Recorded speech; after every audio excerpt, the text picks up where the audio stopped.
Coba tadi Mas cerita tentang tidak apa Mas organ rights. Jadi memperjuangkan hak kaum manusia atau marginal. Marginal itu Mas. Tapi ya, Betul. ya mereka yang seharusnya menerima hak gitu ya. Yang mungkin kita masih sekarang melihat bahwa hal itu belum sepenuhnya ya kita ingin juga mengangkat kehidupan taraf hidup mereka. Iya, Luar biasa, idealis kan. idealis. Karena memang Anda juga merasakan bagaimana Ya, karena ada sama mereka ya. iya. Pahit sekali. Perjuangan ini kan. Berjuang sampai kapanpun. Dan apa? Sistem sekarang ini kan sangat merugikan kaum.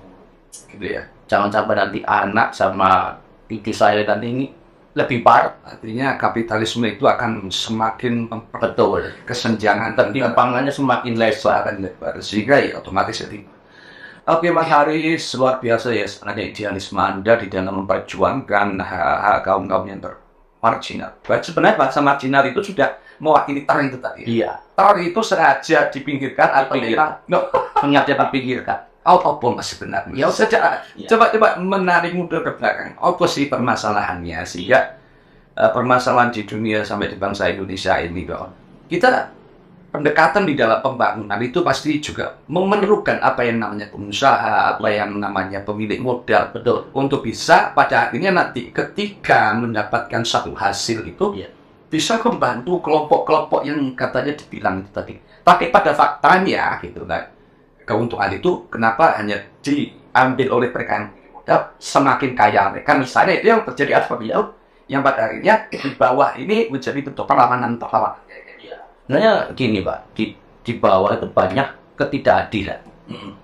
Pekerja itu upahnya sangat murah sekali. Nanti kalau kita nuntut lah, terus perusahaannya belum tikar gimana? Nah, Sempat tanya kan ngono, Mas. pasti begitu. Dia dampaknya kepada pekerja juga. Kalau cari dari pekerjaan juga sulit. Gini Pak, kalau memang rugi, kenapa buka cabangnya di mana-mana? Kan begitu. Jadi buka cabang di mana-mana ini kan hasil keuntungan. Tapi yang ngutang masih kode wae. Bukan cabang bisa juga utang Bisa, bisa. Tapi begini Pak, bukan utang semuanya itu langsung utang semua nggak mungkin. Itu pun harus utang pun nanti dibayar dari keringatnya kaum buruh Pak. Kalau buruh tidak bekerja, otomatis mesin plastik ini hanya menjadi benda mati yang tidak menghasilkan profit. Kalau nggak ada profit, dia nggak mungkin bisa bayar utang. Berarti jangan semena-mena dengan buruh. Soalnya berarti Dia pada modal yang diutang dengan segala macam bunga yang cukup menjadi tadi dong. iya, Bagaimana artinya dia ngepresnya ke bawah? bahwa yang bisa diotak-atik kan upah buruh Pak. Kalau lifestyle air nggak mungkin sudah ada meteranya kan begitu. Iya. Nah, sementara buruh hidup layak saja. Jadi dia untuk makan sehari-hari tidak bingung, beli susu tidak bingung, kelengkapan anak sekolah nggak bingung, itu sudah cukup. Sekarang upah Madiun 2,2 juta. 2 juta.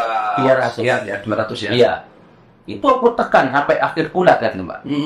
Sedangkan sekarang gulanya 17.000 kemasan, gula curah 16.000, belum beras 15.000 itu yang Biaya hidup ya Mas ya. biaya itu tinggi. Belum naik kebutuhan tadi. Ya, kebutuhan kayak apa iuran-iuran dari RT, iuran apa yang tak terbuka itu kan banyak. Oke. Nah 2,2 juta nggak ingin cukup untuk dikonsumsi sampai akhir bulan. Apalagi yang punya anak sekolah sudah besar, apa cukup? Nggak cukup. Ketika kita melakukan untuk ke pemerintah, tidak lupa ini, nah kita tidak lupa layak, tidak pernah di Kesejahteraan mereka. Tapi orangnya terus Mas, memang secara ini ya sulit dengan harga kayak ada sampai banyak. Tapi kalau kemampuan perusahaan memang baru segitu ya Mas. Di Madiun itu. Gini, kalau dulu itu ada, namanya terkenal dengan kita minum teh di mana? Saya begini, dulu itu kita itu begini Pak, kalau yang tidak mau membayar sesuatu Pak itu ada penal buat upah, sekarang tidak ada. Nah, kalau toh memang perusahaan tidak mampu, ya sudah orang. Oke, saya mampu membayar sekian karena keuntungan saya di bawah itu loh, itu saja tidak apa-apa. Tapi jika perusahaan itu sudah kelasnya nasional, punya cabang di mana-mana, maksudnya sih dia punya cabang di ratusan di kota seluruh Indonesia, tapi menerapkan upahnya minimum. Harusnya Harusnya ya sama upah layak gitu loh. Upah layak itu misalkan Surabaya 4,5, Mbok yo jauh-jauh gitu. Sedangkan kebutuhan pokok di kota besar sama di Berarti khusus untuk perusahaan nasional yang sudah besar-besar saja yang mungkin di dalam aturannya perlu diberlakukan upah maksimal oleh jenis bukan upah upah layak begitu. Begitupun juga lokal. Kalau sudah mampu itu ada berlakuan di wilayah-wilayah di Indonesia yang lain. Ya sudah ada dari yang berlakuan itu. Perlakuan terhadap perusahaan-perusahaan yang mungkin dianggap memiliki profit lebih tinggi itu otomatis menyelesaikan. tidak mau dia. Ya, mungkin juga karena apa? Watak kapitalisme ya itu tadi. Lihat bagaimana modal dikit, keuntungannya Kalau sudah tidak menyam, apalagi yang mau diperjuangkan ini, Mas? ini kita tetap kawan-kawan buruh tetap organisir. Ya itu tadi merubah regulasi yang ada ini. PP 36 itu kan apa? Tetap upah itu rumusnya kan pertumbuhan ekonomi plus inflasi dikalikan variabel alfa tertentu. Nah itu kita ubah. Kita ganti dengan kebutuhan untuk hidup layak. Jadi dihitung, gitu loh. Tiap Berarti untuk merubah itu semuanya tergantung regulasi tetap dari pusat lah ya. betul. Hubungan permintaan penawaran. Jadi semakin yang ditawarkan semakin banyak, permintaan sedikit maka akan semakin murah. Jadi buruh ini kan banyak pengangguran. Sementara lowongan pekerjaan ini sangat sedikit sekali. Jadi ini kalau kamu nggak mau dengan upah sekian, ya sudah. Di belakang banyak yang ngantri. Belum lagi ditambah sistem kerja kontrak, Pak. Outsourcing. Outsourcing itu saya katakan dari awal itu adalah jual beli manusia. Perdagangan manusia. Coba bahasanya dibikin jadi budaya, ya kan? Jadi negara melegalkan perdagangan manusia. Dilihatnya di situ sebenarnya. Tapi sebenarnya kita melihat juga dari sisi ini, Mas ya, dari sisi yang mungkin dari sisi yang lain ya katakanlah ya. Dengan adanya otonomi itu kan sebenarnya orang juga melihat kinerjanya. Ya, Dia ketika buat apa kita melihara orang yang kinerjanya tidak maksimal untuk memberikan kontribusi terhadap perusahaan, sehingga itu bisa jadikan evaluasi. Nah, gue api tak perpanjang kontrakmu, nih ora yus terpaksa ya. Itu kan benar sistem sing wis objektif dong, Mas. itu objektif menurut pemilik modal. Tapi bagi kami tidak objektif. Mana Pak? Semua pekerja yang ada di Indonesia ini kalau dibilang tidak produktif itu keliru. Karena mereka itu produktif sampai lembur-lembur itu berarti kan mereka produktif. Orderan banyak. Gitu. Alibinya pengusaha memang begitu. Iya. Kerjamu nggak maksimal seperti itu. Itu mau dapat sana dapat keuntungan ya harga murah. Ya itu. Kita contoh aja marketing. Itu di situ target Pak. Kerjanya marketing sales itu kan di target. Targetku 1.000 per bulan. Oke ini nyampe. Bulan depan ditambahin lagi Pak. 1.500. Ya Pak. Bulan semuanya lagi. Perumnya lagi. Ya ketika dia nggak nyampe dibilang tidak produktif. Itu. Hubungannya dari situ. Iya, ada Lagi industri-nya harus diperbaiki. Ada diperbaiki. Oh Pak, memang celah begitu. Regulasi negara itu banyak celahnya. Ini loh Mas, suatu perusahaan ketika dia melihat juga kinerjanya dari karyawan yang sangat produktif, tuh dia memiliki karakter yang wah ternyata loyal dan sebagainya itu. Tapi ketika sistemnya dibuat itu bentuknya misalnya ya mau gak mau dia karena masalah aturan dia saat itu sedang beda. Sebenarnya dengan outsourcing ini akan tambahan bonus dan lain sebagainya membuat dia sebenarnya lebih semangat dong dia bekerja. Sehingga akan terjadi seleksi secara alam juga ya. Wong sing ini aja sampai juga perusahaan itu kan tidak mau juga mempekerjakan orang. Wis bayar oke, kinerjanya juga males-malesan.